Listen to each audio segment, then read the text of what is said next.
Hello, welcome to vlmd Rounds, a podcast on medical science and tools to optimize your health. I'm Dr. Vivian Lowe. I often take requests and I love getting comments from my listeners. Welcome them all the time. And I like to give shout outs to different people who have been in touch with me and to acknowledge people who have been supportive. For this episode, there are two people I'd really like to acknowledge, and they are Driss and Anna. Driss and Anna have been part of my team forever. I like to think that the three of us make up Transform, which is the name of my practice. And I can't think of anyone else I'd rather work with and have on my team than Driss and Anna.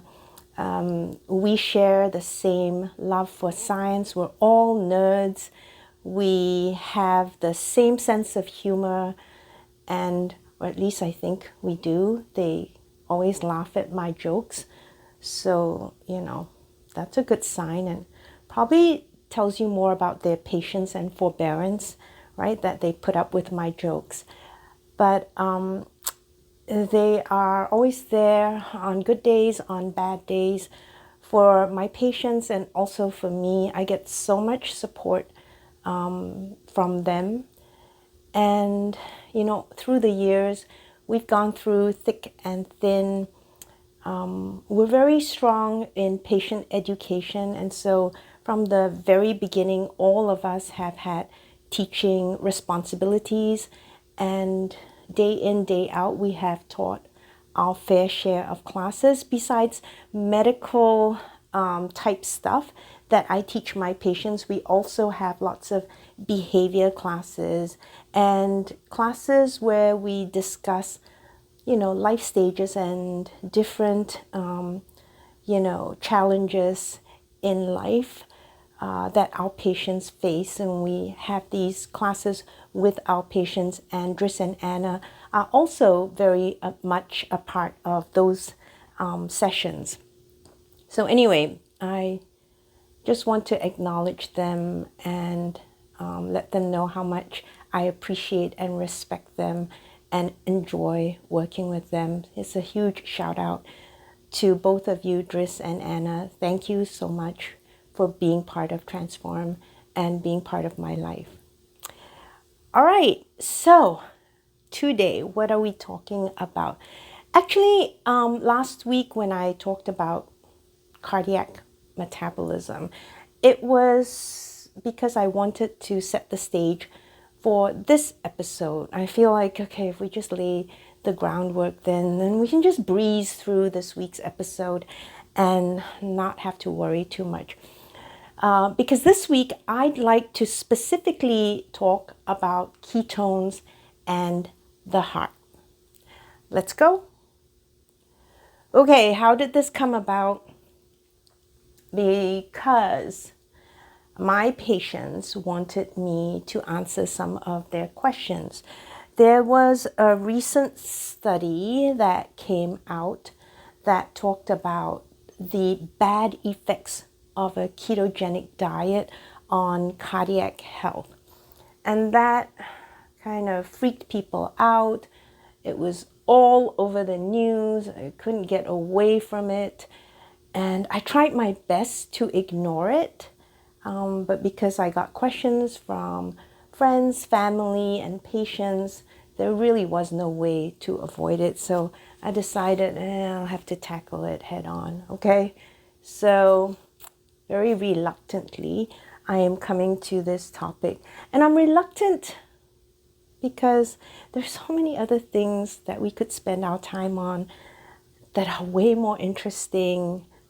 But okay, we'll just do this one, just to get it out of this our system, and we'll deal with this. Okay, so this is reading from what I took from the American College of Cardiology's website, where they reference this recent study And what was the study called? Association of a low carbohydrate, high fat, ketogenic diet with plasma lipid levels and cardiovascular risk in a population-based cohort.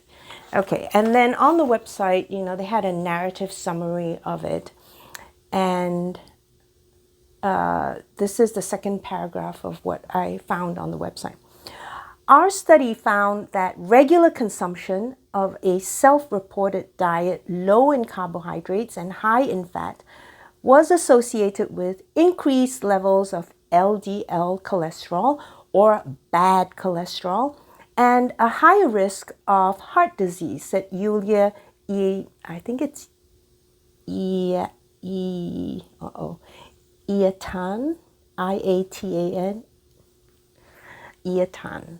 Yulia Iatan, attending physician scientist at the Healthy Heart Program Prevention Clinic, St. Paul's Hospital, and University of British Columbia Centre for Heart-Lung Innovation in Vancouver, Canada, and lead author of the study.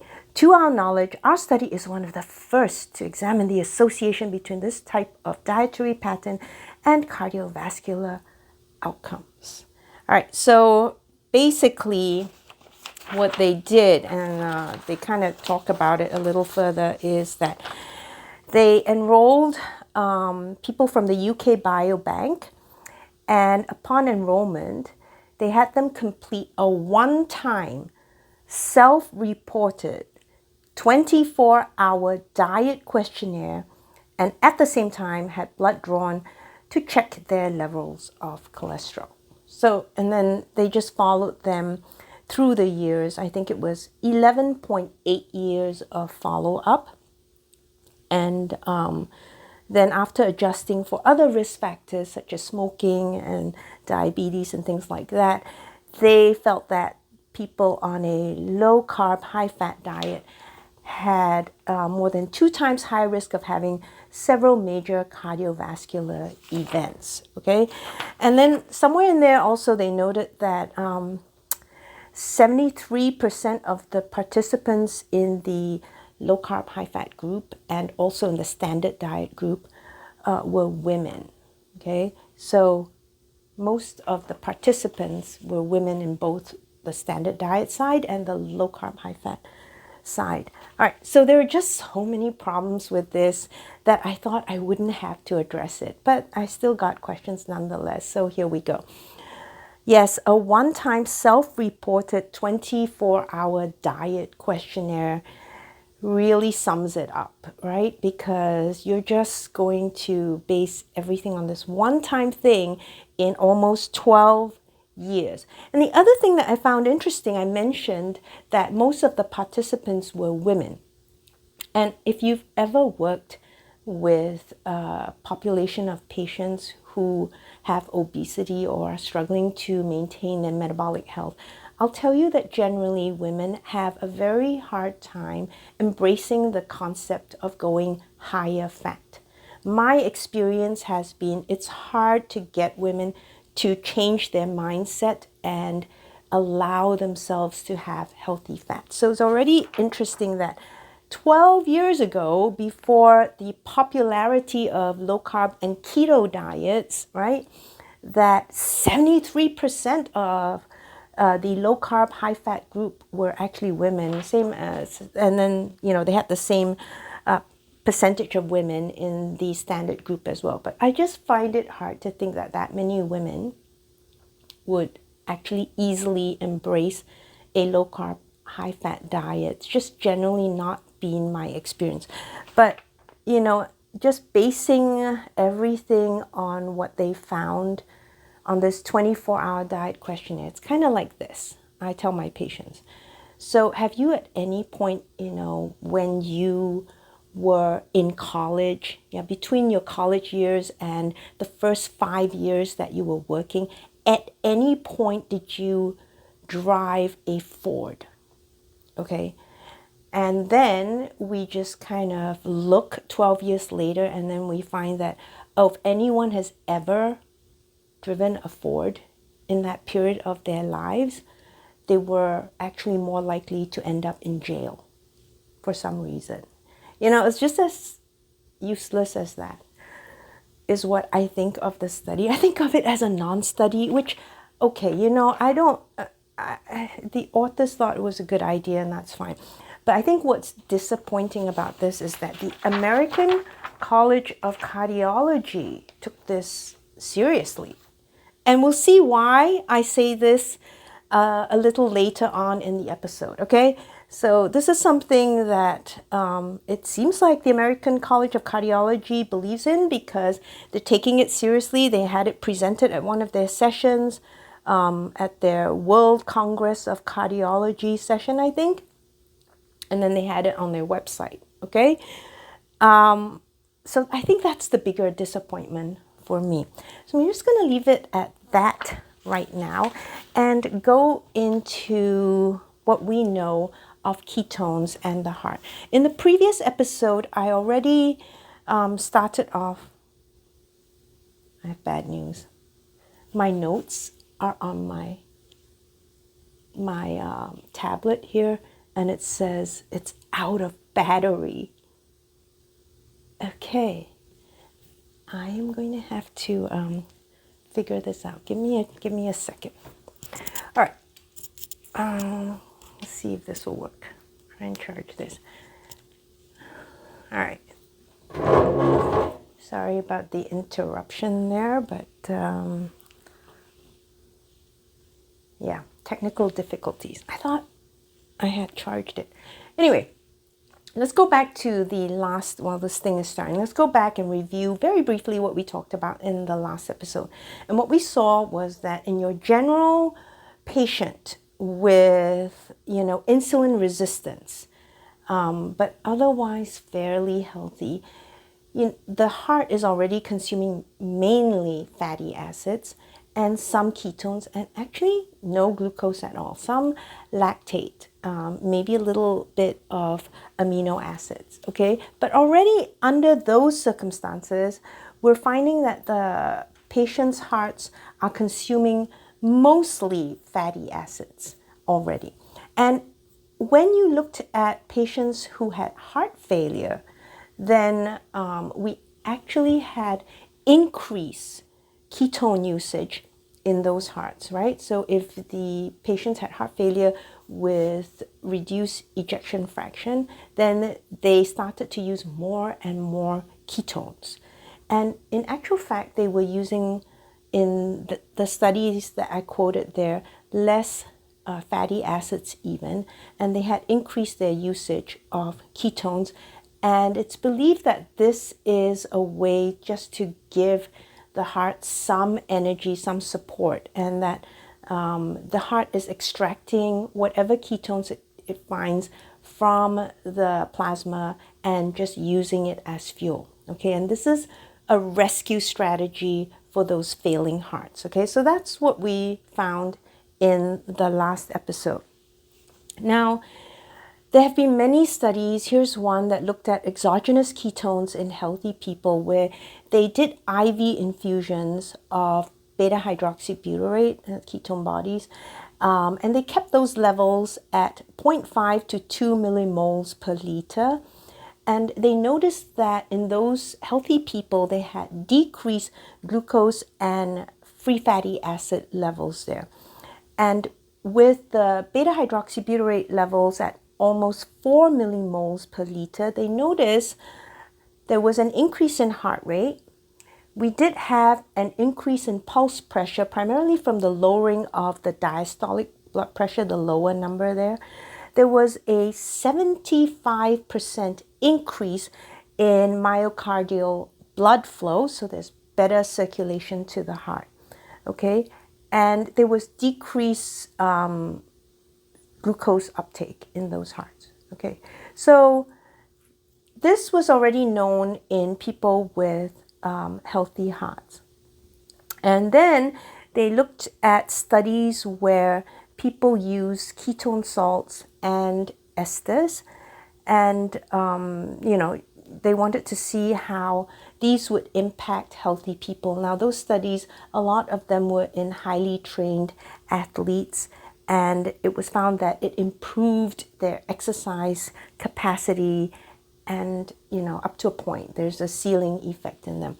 Then the question was asked, well, if that's the case with healthy people, what would increasing ketones endogenously or exogenously in people with heart failure do for those patients? So there were numerous studies, but here's one that's a randomized crossover study that looked at people with compensated heart failure with reduced ejection fraction. So that meant that the pump of the heart was already failing. It wasn't pumping as well as normal hearts. It was compensated, but we had decreased pumping action of the heart already. Okay, that's what it means when we say reduced ejection fraction. In those patients, they gave a 3-hour infusion of beta-hydroxybutyrate to achieve serum levels of 3.3 millimolar per liter. So, not bad with IV infusion. And the controls, they used isotonic saline solution, right? They noticed with the beta-hydroxybutyrate, there was increase in cardiac output by 40%. There was decreased systemic and pulmonary vascular resistance. There was a slight increase in heart rate, like we saw in the healthy people, and also in stroke volume, and a slight reduction in cardiac filling pressures. So, we saw that it was actually at least helping those patients by giving them a bit more cardiac output, quite a bit more, 40% cardiac output. We didn't really have studies in heart failure patients with preserved pump action, preserved ejection fraction, okay? So these were in those with decreased pump action or decreased ejection fraction. And they also noted that there are many non-metabolic effects of beta-hydroxybutyrate. So for example, there's decreased sympathetic activation in the sympathetic ganglion, so there's less stimulation there. There's decreased lipolysis in fat cells. That means less toxic free fatty acids floating around in the bloodstream.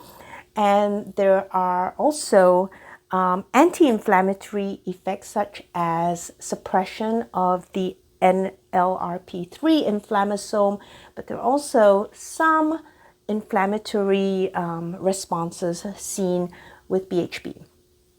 In general, there's a lot of thinking that having ketones in these situations of heart failure can protect the heart from oxidative stress. So, every study that I looked at seemed to imply that giving ketones to the heart was a good idea. And in fact, there have been sort of formal studies done on this with SGLT2 inhibitors.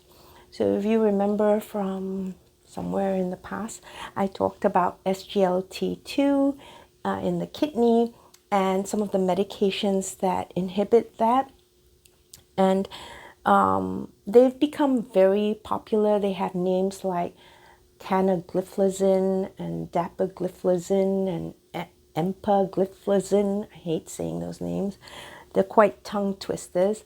But they've been quite popular in heart failure patients, and there have been a lot of studies looking at those medications. So interestingly, the use of SGLT2 inhibitors significantly decrease hospitalization in heart failure patients. So they didn't have to go to the hospital as much, and they had decreased all-cause mortality. So that's also very good, right? It induced systemic ketosis in those patients by having a decreased insulin glucagon ratio and also increased lipolysis. We talked a little bit about that in the previous episode, right? And actually in those patients, you got ketones up to about 0.5 millimoles per liter in diabetic patients, a little lower, 0.27 in non-diabetic patients. However, long-term use of those SGLT2 inhibitors led to ketone body levels doubling. All right, so the BHB median percent increases 78% compared to baseline. So really their levels of ketones went up. And in addition, if you put low carb diets together with usage of the SGLT2 inhibitors, then you even had higher levels of ketones in the bloodstream. And in fact, there have been several case reports that I have seen that talked about euglycemic ketoacidosis in patients who were on the SGLT2 inhibitors and then on top of that started doing a low carb or ketogenic diet. Okay, so this is a well-known effect with SGLT2 inhibitors. We've known for a long time that they increase ketosis in patients, and it was seen as good. It was seen as cardioprotective. Okay, there's some other information that I want to kind of tell you about from those studies on SGLT2 inhibitors. They're not directly related to ketones, but I thought you might find this interesting, okay? So, where are we? Here's a study that looked specifically at the SGLT2 inhibitors, and they mentioned that some drugs associated with increased LDL levels have been found to be either neutral or cardioprotective. So we're talking about LDL levels here. And the SGLT2 inhibitors, interestingly, increase LDL levels. But here, it's either neutral or cardioprotective. Okay? Like SGLT2 inhibitors, fibric acids and fish oils reduce triglyceride levels and often raise LDL-C. This is in part due to reduced cholesterol ester transfer protein actions as its substrate, VLDL, is decreased. However, increased lipolysis of triglycerides, as occurs with fibrates, also increases VLDL to LDL conversion. Moreover, greater lipolysis also increases HDL cholesterol, which is seen in some but not all of the SGLT2 clinical trials. All right, so with the SGLT2 inhibitors, let me reiterate, we see increased ketosis. We see increased LDL levels with decreased triglycerides and increased HDL. Does that remind you of anything? I mean, if you put your patient on a low carb, ketogenic diet, what do we get? Oh, they go into ketosis. Yeah. No, the LDL tends to go up. The triglycerides, though, they drop. The HDL also goes up. But you know, that's fatal. It'll probably cause them to drop dead. But if you are using an SGLT2 inhibitor and get those results, it is cardioprotective and might decrease all-cause mortality. Does this make sense, American College of Cardiology? All right, so you know, I'm just a clinician. Reading things like this, they just want to make me lie down. But I won't, because I have to finish this episode. So yeah, now we know that we've known a lot about ketones and the heart just by our usage of SGLT2 inhibitors. They found that it increased cardiac energetics, decreased inflammation, and therefore decreased fibrosis and cardiac remodeling. So, you know, when we go into heart failure, the heart starts to get fibrotic, scarred up, and changes its shape, and then it doesn't pump as well. Well, you know, when you have increased ketones, then you actually help prevent that. And that's why those patients do well on an SGLT2 inhibitor, but not on your ketogenic diet because, I don't know, must be different signaling pathways or something. I don't know. Anyway, so I don't even know why this became an issue. And it's kind of why I'm a little bummed out that I had to do an episode on this. But then I thought I'd turn to something more interesting, okay? Because, people always ask me if I, put my patients on a ketogenic diet. And I'll say generally that sometimes I do. Most times I have them cut their carbs and put them on a low carb diet. Almost all my patients are doing that. But it's not really a ketogenic diet that I'm keeping them on.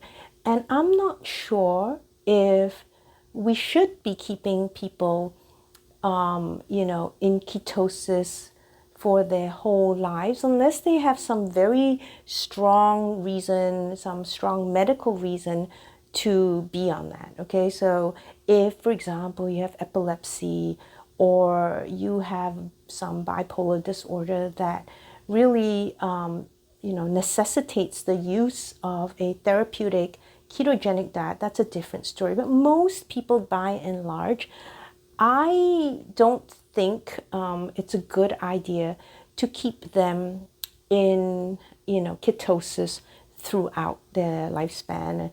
And one of the reasons is this article that I'm going to be discussing, okay? So let me just give you the title of the article first, and then I'll go into it. It's really called Ketone Body Exposure of Cardiomyocytes Impairs Insulin Sensitivity and Contractile Function Through Vacuolar Type Hydrogen Proton ATPase Disassembly Rescued by Specific Amino Acid Supplementation, by Shujin Wang from Maastricht University, and this was in the International Journal of Molecular Sciences. It came out in 2022. All right, that was a very long title, and I'm going to kind of summarize it a little bit. All right, so the question is whether we should have ketones on board, whether it's necessarily through endogenous ketosis or exogenous use of ketones, right? On a chronic basis. So what they're talking about here is something called the vacuolar ATPase. So a vacuole is a compartment that's bounded by a membrane, a lipid membrane, and generally this compartment is in the cytosol of the cell, so the cytoplasm of the cell. And the whole point is to have different spaces in the cytoplasm for different processes to occur. And also we can have different pHs for different biological reactions to occur, right? So we need these vacuoles in the cytoplasm. And we have this ATPase that is associated with these vacuoles, these different organelles. Okay, now the ATPase, we first heard about that in the first episode when we talked about the electron transport chain, and we learned about the ATPase, that's an F-ATPase, and in the mitochondria, right? And the whole point of that ATPase is that it actually, as it allows a proton to enter back into the mitochondria, it will actually make or synthesize ATP. Okay, so that's the first time we heard about an ATPase, and most ATPases in the body will do that. It sets up a proton gradient, and because it pumps protons to one side of the membrane, and it can also synthesize ATP, just like in the electron transport chain. Most of these ATPases can also hydrolyze ATP, which is actually they take ATP and break it down to ADP and release some energy in the process. Okay, so they can go both ways. The vacuolar ATPase is associated with vacuoles in the cell. And one particular thing about it is that it can actually only hydrolyze ATP. It can't synthesize ATP, all right, at least in mammalian v-ATPases. Okay, when I say v-ATPases, I mean the vacuolar ATPase, right? All right, so it pumps protons to form a chemiosmotic gradient, and it will hydrolyze the ATP. And they are found in, as I said, intracellular membranes. So the different organelles like endosomes, which are compartments, again, little, you can think of them as rooms, little rooms in the cytoplasm that are bounded by a lipid membrane, and lysosomes. And we talked about lysosomes when I talked about the mTOR episode. And the lysosome is really important. Think of it as the garbage recycling center. That's how I described it in the mTOR episode. But really, my interest in the lysosome as a nutrient sensor is what brought me actually to this article, right? So it's a very important nutrient sensor. And if you remember from the mTOR episode, mTOR is associated with the lysosome because, it helps to sense nutrients in the cell. And then it helps mTOR do its job as a very important regulator of metabolism in the cell. Okay, and that's why it really has to be associated, mTORC1 specifically, to the lysosomal membrane. Okay, so go back to endosomes, and these are used, for example, to take in things from the extracellular environment, such as, let's say, receptor and ligand complexes. So we have molecules floating around in the extracellular membrane, and maybe they find their corresponding cognate receptor on the cell membrane, and they bind to it. And then now we will actually pinch off that piece of the cell membrane into the cell, and we will form a bubble that is essentially an endosome.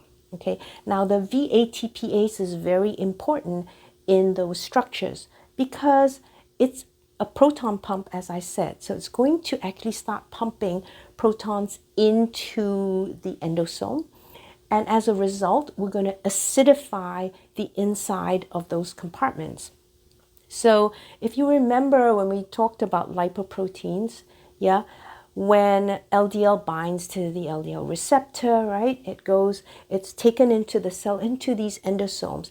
And that acid environment in the endosome is what causes the LDL to dissociate from the receptor, right? And now the receptor can be recycled back to the plasma membrane. And meanwhile, we can break down the LDL in the lysosome. Okay, and it's that acidification that allows that process to happen. Okay, so that's one function. Lysosomes, as you know, we have to break down different proteins and different organelles in the lysosome. Okay, and in order to do that, we need to make sure that the environment inside the lysosome is acidic. And when we do that, then we can have these digestive enzymes, you could think of it that way, start to break down the proteins and organelles in the lysosome for recycling or for release of nutrients. Okay, so again, that's where we would see the vacuolar ATPase or the v-ATPase, because it would, again, pump protons into the lysosomal environment and acidify that environment for that. It's also very important for the formation of endosomal vesicles, for transport of substances, and that depends on the low pH that's in the endosome, okay? And interestingly, that's also one way that viruses can enter into the cells through those endosomes, all right? So this function of the vacuolar ATPase is really, really important for all cells. And in terms of the lysosome, it's important for nutrient sensing and is key to mTORC1's function, as I said, as a metabolic regulator. Okay, how about on the plasma membrane? You can have a v-ATPase there too.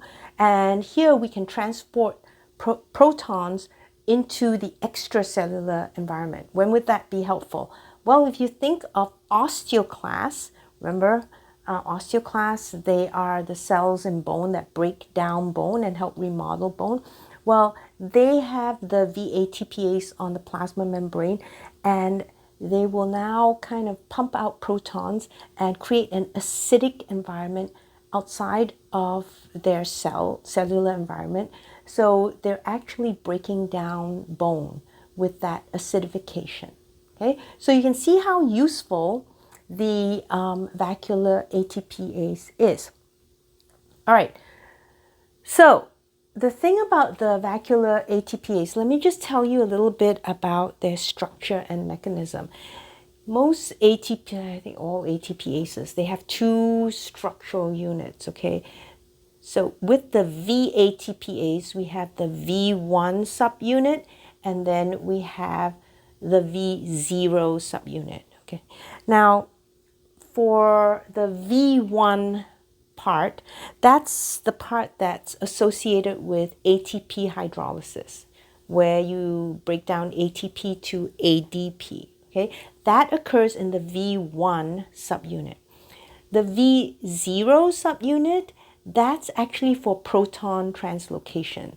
It's very complicated. I won't go into that, but it's essentially kind of opens up a tunnel for the proton to go through, and it directs the proton out to the environment where it wants the protons, okay? So those two subunits are very important. One part is to break down the ATP so we can get energy to move the proton through the proton channels in the V0 subunit.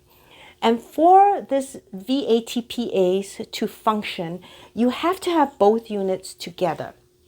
The V1 unit must be attached to the V0 unit. Otherwise, you will have inactive v-ATPase. So if you dissociate V1 from V0, both of the subunits become inactive.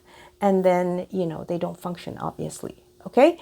So just in addition, there are different isoforms of the v-ATPase, and the different isoforms are related to which membranes they go to, whether it's to the Golgi membrane or to the lysosome. Okay, I just wanted to mention that, or maybe it has to be at the plasma membrane. That just depends on the different isoforms. Okay, but otherwise they work the same. They have to have the V1 and the V0 subunits attached or assembled, as they say. And if they're not attached, or if they are disassembled, then it's inactive. And really, it kind of functions like an on-off switch. So when we need it to work, it attaches V1 and V2 together, and we have a functioning v-ATPase. And then when we have the off switch, they disassemble, and now you don't have a functioning v-ATPase. Okay, so this study, again, looked at ketone body exposure to cardiomyocytes. So these are cardiac cells. They looked at both rats and human cardiac cells, all right? And what they noticed was that the ketone bodies impacted the function of the v-ATPase. So let me just go into this part here about CD36. It's actually a lipid transporter, and it helps bring fatty acids into the cell. Okay, so it's on the plasma membrane and normally helps channel the fatty acids into the cell, into the cardiomyocyte. Now, generally, it's stored within an endosome. Okay, so the acidic environment inside the endosome is what helps the CD36 stay in that endosome.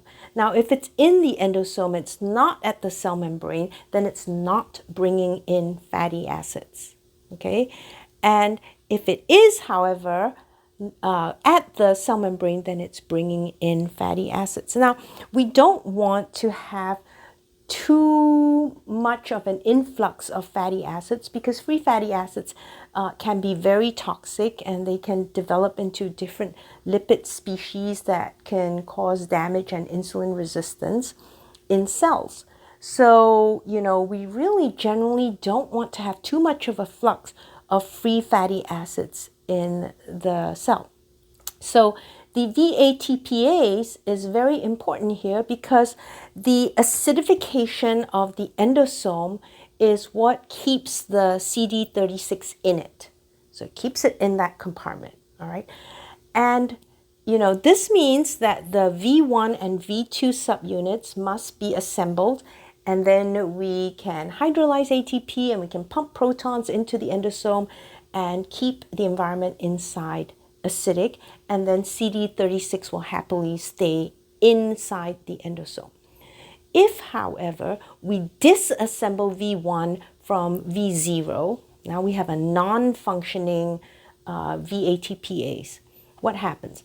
Then we lose the acidic environment inside the endosome, and this is going to cause the CD36 to migrate to the membrane of the cardiomyocyte, and there it can bring in a lot of free fatty acids and cause insulin resistance and also contractile dysfunction in the cell. Okay, so let me just refer a little bit to the paper here. So their results showed that when so they noticed this. They had an earlier study that they did with the fatty acid palmitate, and they noticed that when they gave palmitate to these cardiomyocytes, right, the v-ATPase activity was reduced by 44% upon 24-hour high palmitate exposure. All right. So when they repeated that in this study, they had the same results. There was a reduction, a significant reduction of v-ATPase activity just with high palmitate concentration. Okay, now they decided that they were going to see what BHB, beta hydroxybutyrate, would do to the cardiomyocyte. And they report, remarkably, and in contrast with our hypothesis, v-ATPase activity was also reduced upon 24-hour 3-hydroxybutyrate exposure at concentrations of 3 or greater than 3 millimoles. That was the concentration that they had. So they had the reduction in v-ATPase activity of greater than 52%. So this was higher than when they just used high palmitate. Additionally, 3-hydroxybutyrate further decreased v-ATPase activity on top of 24-hour high palmitate exposure. And the inhibitory effect of 3-hydroxybutyrate at 3 millimoles was already for a large part present after 1 hour. So just after an hour, we found that there was a big reduction in the function of the v-ATPase. And this was actually exaggerated if you also had high palmitate conditions at the same time. What does that mean when you have a decrease in the v-ATPase function? Well, that means that the two subunits have dissociated, right? So there's disassembly of the two subunits. And now what happens? Well, the inside of the endosomes cannot be acidified. Okay, and then what's going to happen to CD36? Goes to the sarcolemma, the plasma membrane, right? What does it do there? It brings in fatty acids, free fatty acids, which now cause toxicity to the cardiomyocyte. Okay, and we find that indeed it even causes contractile dysfunction in those cardiomyocytes. Okay, so their caution in this paper is that, we've often talked about using exogenous ketones, for example, in patients with heart failure, because we can give them a little bit more energy that way. And it's got all those benefits that I talked about, maybe a little bit of anti-inflammatory action, right? To help those failing hearts and prevent some remodeling, prevent fibrosis. However, in chronic use of ketone bodies in these cardiomyocytes, the v-ATPase actually stopped functioning. And we had more and more dysfunction, more and more insulin resistance, actually saw less GLUT4 action in those cells, and they had contractile dysfunction there. So really, those cardiomyocytes really couldn't function properly, right? And so this implied that there'd be worsening of cardiac function with chronic long-term use of the ketone body 3-hydroxybutyrate. This did not happen with acetoacetate. They did try it with that, and they didn't see the same effects. Okay, this is primarily with beta-hydroxybutyrate. Now, what did they do afterwards in their study? They actually added a solution of amino acids. And what they added was a mix of lysine, leucine, and arginine. Okay, so it was this mix that they made that was comprised of those 3 amino acids. And when they added those amino acids, or that mixture of amino acids, to those cells, the v-ATPase reassembled, okay, and could function again. So the effect of the beta-hydroxybutyrate on the v-ATPase was reversed when they actually added this solution of amino acids, primarily lysine, leucine, and arginine, right, in a specific concentration. When they added that back to those cells, then we rescued the v-ATPase. We had reassembly of the v-ATPase, and all those endosomes could work again. Okay, so on the surface, it seems like, oh, well, we can just give ketones, and then we'll give some amino acids on top of that, and that should be fine. No, it's not. Yes, it's not. It's complicated. I'm going to do an episode on branch chain amino acids. Leucine, right, is a branch chain amino acid. So we'll talk about it in another episode. But yeah, no, I would not advise, if you have patients, that you give exogenous ketones and then add the amino acids on top of that. There's still a lot that's not known. Mechanisms haven't been defined. We're still trying to figure out how this happens, where we get the disassembly of the v-ATPase with chronic ketone body use, right? And then there are specific questions and challenges with branch chain amino acids as well. Like I said, I'll address that in a separate episode. That's, like I said, a huge can of worms, okay? So we're often, sometimes, used to looking at things just from one point of view. And what I've been saying all along during this podcast is that we really need to take into consideration the larger context, right? And realize that you really can't do something without affecting other parts of the system, okay?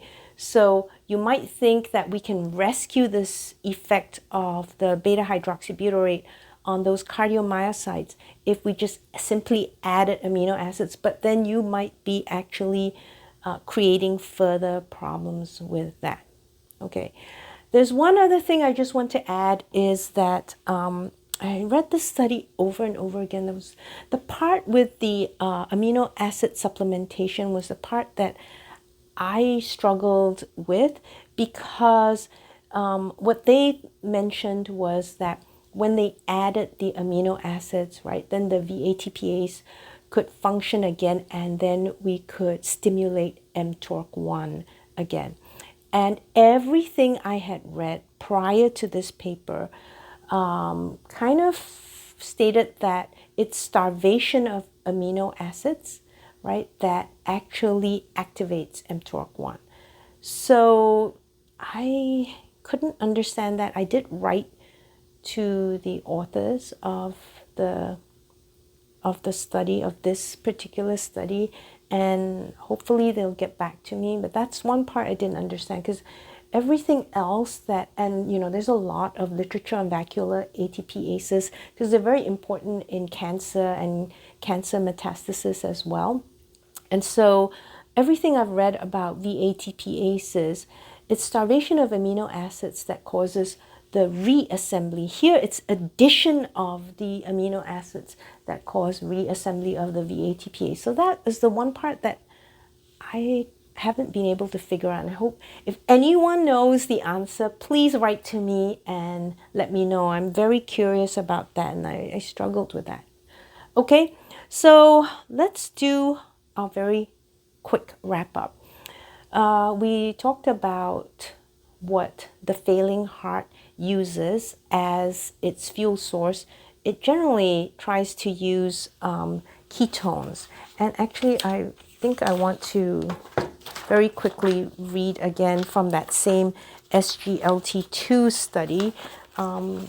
It says, while the reason for the marked reduction in heart failure seen in the EMPEROR-REG and CANVAS trials are unclear, hypotheses include an effect due to reduced blood pressure, vascular dilatation, increased use of ketone bodies as a cardiac fuel source, and reduced substrate overload due to lower circulating glucose without greater insulin-driven nutrient uptake. Okay, so we were very aware of this effect. And in fact, when you put someone on an SGLT2 inhibitor, we have increase in ketogenesis and increased ketone use by the heart, and that's seen as a good thing. And also, you have increased LDL, decreased triglycerides, and increased HDL, which is seen as a good thing and cardioprotective when you use SGLT2 inhibitors. When you get those same results on a ketogenic diet, you're going to keel over and die. So I am unclear of the signaling pathways here. I believe it might be due to something called the CASHFLOW signaling pathway, which is quite important. CASHFLOW signaling pathway. Yeah, or that, or the BCD pathway. That stands for brain cell death pathway, which is basically an apoptosis of neurons in the brain, causing massive fuzzy thinking. Okay, so that aside, we know that ketones can be very helpful in heart failure. We do need to do more studies though, and we have to consider, because you know me, I like to make sure we cover both sides, because I am biased and I know this, and so I want to seriously consider the whole picture as well, and not do a disfavor to my patients by my own biases. Okay, so we do have to consider that long-term chronic ketone use may actually have some disadvantages. And this study here, looking at the vacuolar ATPase, does give me some, caution here, especially in those heart failure patients, right? And putting the amino acids on board is probably not a good solution. Like I said, we'll talk about that in a different episode. Okay, so yeah, that was this episode. Like I said, I didn't think that study that the American College of Cardiology put out, I didn't think it warranted an episode, but since I got so many questions, I said, let's just do it, okay? And then maybe we'll go on to something more exciting next time. At some point, we'll look at those BCAAs as well. All right. Write to me if you have questions. If you know about the vacuolar ATPase and the amino acid connection, right? Please let me know because, like I said, I'm confused about that. If you have further requests, write to me. Subscribe to my newsletter. But otherwise, signing out from vlmd Rounds, I'm Dr. Vivian Lowe, and I sing the body electric. Bye.